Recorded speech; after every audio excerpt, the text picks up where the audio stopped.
नमस्कार, कसे आहात? मस्त ना? मी सोनीस फूड या चॅनलवरती तुम्हा सर्वांचे खूप खूप स्वागत करते. आज माझा गुरुचरित्राचा शेवटचा दिवस असल्यामुळे मी प्रसादासाठी एक थाळी तयार केलेली आहे आणि त्यामध्ये आजचं स्पेशल आहे ठेशाचा वरण. ठेशातलं वरण बनवायला अगदी सोपं आणि तेवढं चविष्ट आहे. आणि हो, या पद्धतीने एकदा करून पहा. त्यासाठी आपण 2 ते 3 मिरच्या घेतलेल्या आहेत. मला तिखट आवडते म्हणून मी जास्त मिरच्या घेतल्या आहेत. तुम्हाला कमी आवडत असेल तर कमी घ्या.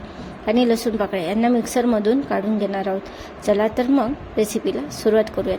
मी मुगाची डाळ अगोदरच शिजवून घेतलेली आहे. त्यामध्ये चवीप्रमाणे मीठ आणि थोडीशी हळद टाकून घेतलेली आहे. आणि हो, ते मस्तपैकी गर करूनही घेतलेलं आहे. 1 पळी तेल टाकून घेणार आहोत. तेलामध्ये तुम्हाला हवे असल्यास तुम्ही इथेच ठेसाही टाकून घेऊ शकता. कढीपत्ता, मोहरी छान तडतडली की त्यामध्ये टोमॅटो टाकून घेणार आहोत. टोमॅटो गाळ होईपर्यंत त्याला हलवून घेणार आहोत. अशी मस्त रेसिपी पाहण्यासाठी सोनीस फूड चॅनलला लाईक, सबस्क्राईब आणि शेअर करायला बिलकुल विसरू नका. इथे आपण ठेसा टाकून घेणार आहोत. ठेसा छान फ्राय होईपर्यंत तळून घेणार आहोत. आणि हो, ठेसा जर कच्चा राहिला तर मला बोलू नका. दुसऱ्या दिवशी काय झालं ते सांगत बसाल आणि माझ्या नावाने ओरडाल. थोडीशी मीठ टाकून घेणार आहोत. आणि इथेच मीठ जास्त टाकू नका कारण डाळ शिजवतानाच आपण मीठ टाकलेले होते.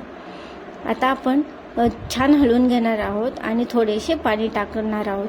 तुम्हाला जशी कन्सिस्टन्सी हवी आहे तेवढी तुम्ही पाणी टाकून घेऊ शकता. लहान मुलांसाठी बनवत असाल तर ठेसा स्किप करा आणि 1 मिरची टाकली तरीही देखील चालेल. आता यावरती आपण मस्त कोथिंबीर मारून घेणार आहोत. अशाच पद्धतीने छान छान व्हिडिओ पाहण्यासाठी सोनीस फूड या चॅनलला लाईक, सबस्क्राईब आणि शेअर करायला विसरू नका. थँक्यू, धन्यवाद. See you next video.